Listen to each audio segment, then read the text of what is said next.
Welcome to petrol generation. இன்னைக்கு நம்ம கிட்ட இருக்கிற பைக் தான் பென்லி 300. இன்லைன் 2லயே ஒரு இன்லைன் 4ஓட சவுண்ட் ஃபீல் பண்ண முடியும்னா, அது இந்த ஒரு பைக் மட்டும் தான்.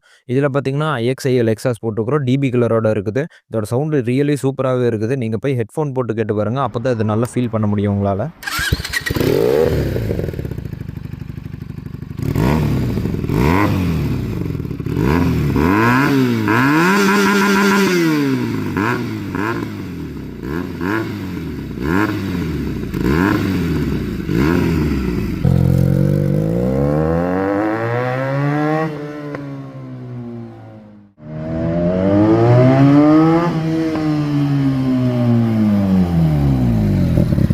இந்த வீடியோ உங்களுக்கும் பிடிச்சிருந்துச்சுன்னா, இந்த மாரி இன்ட்ரஸ்டிங்கான கன்டென்ட்லாம் பார்க்க பெட்ரோல் ஜெனரேஷன ஃபாலோ பண்ணிக்கோங்க.